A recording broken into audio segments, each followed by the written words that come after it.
Well, no, but they're just kids trying to survive in a tough world. And I thought you were supposed to be some big, bad, tough guy. All right, Santa, let's see what you look like in civilian clothes. And while you're in there, give your cheeks a wash and see if you can get rid of some of that remover smell. Nick takes the Santa box into the bathroom. When he emerges, he's wearing gray slacks, a light blue dress shirt without a tie, and a dark blue sport coat. The two women smile approvingly. Graciela takes the Santa box and a stuffing pillow. I'll hold on to this until you can pick it up when Linda's kids aren't around. Thanks. That feels much better. And smells better. You remember how you said that this wasn't how you expected to be spending Christmas Eve? Well, this is not how I expected to be spending my Christmas Eve either. My children and I thank you. You are a Christmas miracle. The Christmas miracle happened when Helen walked into my office this morning. They walk back into Linda's apartment, and again, Nick starts to hyperventilate. Linda glances at him and asks, Are you all right? Well, I'm nervous about meeting your kids. But you've already met them. Ah, that was Santa. This time it's me. Helen thinks I'm a mean and nasty guy. Well, she still voted to have you come. And she said that while you were mean, she also liked you. Besides, I'm with you this time. Were you this nervous when you first came in as Santa? Or worse. My, and you still rang my bell. You are a dear person, Nick Tracer. Helen, open the door. Children, this is Santa's friend, Mr. Tracer. He asked me to tell you that you can call him Nick. Nick comes in, and at Helen's direction, he gets down to Helen's level. He gets down on his left knee and rested his arms across his right leg. Helen stares at him with her hands on her waist. Santa said you were all right. Santa is a good person. He said that you were a good person too. But I think you're mean. Are you going to be mean to me? No, I'm sorry I was hard on you this morning. But I'm a detective, and that's what detectives do. I had to be sure you weren't a bad person. I couldn't go find Santa if you were a bad person, could I? Santa has the same colored eyes that you do. And he sounds just like you. Well, maybe that's why my parents called me Nick, after Saint Nick, another name for Santa Claus. I don't think so. Not everyone knows that Santa and I have similar eyes and voice, so I think Santa would be pleased if we kept it our little secret, all right? I could never be as good as Santa. The man from the restaurant said that you called the owner of Rose's and had him bring us all this food and even the tree. I hope you like Italian food. That's something that Santa would do. Yes, I think this world would be a better place if more people were like Santa and did good things. I've never eaten Italian food. Is it good? Well, we'll just have to taste it and find out. It only took a few moments to set the table. Helen and David pulled out a wooden crate from the bedroom, and after some fussing, they decided that David would sit on that. Then there was more commotion about who would sit beside Nick. David said that the men should sit together. Linda decided that would be all right, although Helen made a face. David wouldn't look directly at Nick, but only glance at him slyly with a small grin on his face. Do you like dinosaurs? Funny you should ask that, David. I absolutely love dinosaurs, and I think Santa does too. Oh, that's what he told me. Do you know all their names? Some, like that's a triceratops you're holding. Yes, isn't he beautiful? David, he is beautiful. But he and Susie's doll must stay on the couch while we eat dinner. They can keep each other company while we eat. After dinner, the children put on their pajamas. David rushed out from the bathroom and asked Nick, Will you read to us? I've never read to anyone before. Oh, well, all right, I'll try. before Nick could even open the book, David climbed onto Nick's lap, clutching his Triceratops. David grinned up at Nick. Comfortable? Helen, come on, this lap is a two-seater. Susie sat on her mother's lap, hugging her doll.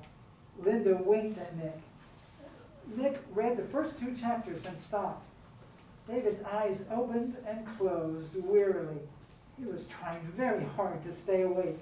Will you stay and read the Bible Christmas story to us tomorrow morning? Well, David, if Nick would like to stay, you'll have to sleep in your sleeping bag by the Christmas tree, so Nick can sleep on the couch. Would that be all right? I don't mind. I take it, David, that you usually sleep on the couch? Yes, but I like sleeping in my sleeping bag. I don't mind you taking the couch, honest. Helen, what do you have to say about my staying? David falls asleep on the floor all the time, so he'll be fine. But this couch is pretty lumpy. Yeah, I've noticed that. Would you mind me staying over? Okay, but I'll have to chaperone you. Where did you learn a big word like chaperone? At school, my teacher is always saying she has to chaperone us so we don't get in trouble. I see. Well, since you agree to chaperone me and make sure I don't get into trouble, then I'd like to stay. Very much. Helen, how old are you again? 8 going on 30?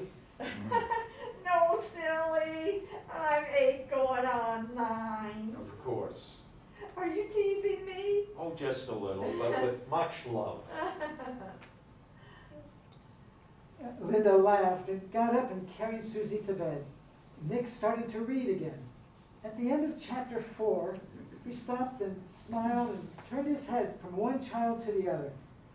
David was asleep on his left arm, and Helen was asleep on his right. This is a wonderfully funny book. I may have to finish it by myself, even if the kids are asleep. The children love it. You're a very good reader. Oh, thanks. I was thinking, Linda, that I could use a person at my office. Now, please don't get me wrong. I'm not trying. That's kind of you, but No, seriously. I need someone to come and keep my place clean and organized. Answer the phone, file, write some letters. Just general stuff. Can you type? well, I took secretary classes in high school, but I've never done anything since then but work as a waitress. Great. Maybe then you wouldn't mind serving me tea. I know that's not politically correct nowadays, but that would be such a treat for me. I'm not kidding. I could use the help. Do it, Mom. His place is a mess. He needs some serious help. You see, even Helen agrees that I need help. I could start you at, say, $2,000 a month, and I've got health benefits. On the plus side, I'm an honorable guy. There'd be no uncalled for advances from me, not like that other creep. And you could bring Susie to the office when she gets out of daycare, and I'd make sure you were off work when the kids get out of school. Helen wouldn't have to babysit, and no more nights or weekends. But I've no transportation.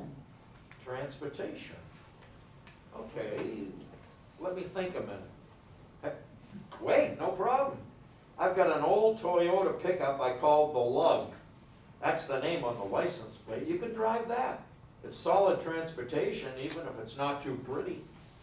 Nick, that is such a kind offer, but, Say thank you, Mother. uh, yes, you're right, Helen. Yes, thank you, Nick. It's such a wonderful offer to get on Christmas Eve. You will fall in love with our mother Why do you think that? because she's very pretty. Yeah, she is. See, I knew you would find my mom a job. Good night, Santa. I love you. Do you think You don't suppose she's known about me all along? Well, she is a bright little girl.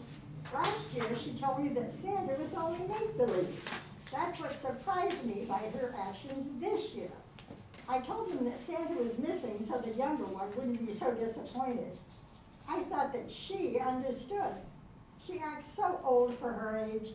Sometimes I forget that she's just a baby. She's had to grow up so fast. It hasn't been fair to her. How did she know about me?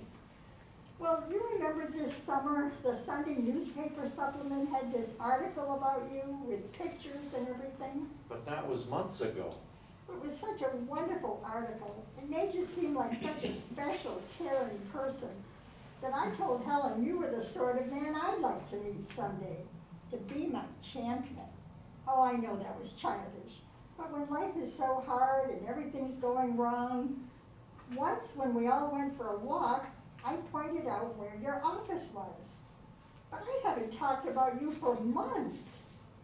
Oh, Nick, you don't think she planned all this? That Santa was just a ruse? That she was matchmaking? If she was, she did a terrific job. I'm sorry. Are you all right? No, I'm overwhelmed. I'm a straight fact by the numbers sort of guy. It's how I make my living. But this day has been anything but. I should be stretched out, drunk on my sofa.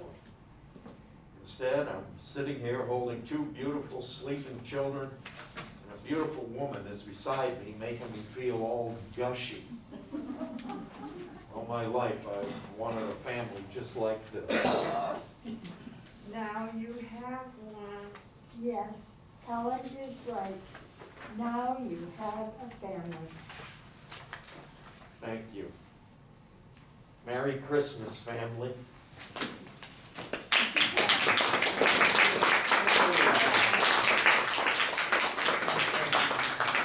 I'd like to introduce our cast, starting at the end closest to me. We have Elizabeth Raybold, Mark Gray, Donna Doyle, Mark Harrison, Ann Balch, Tony Lorette, and Annette Wickman.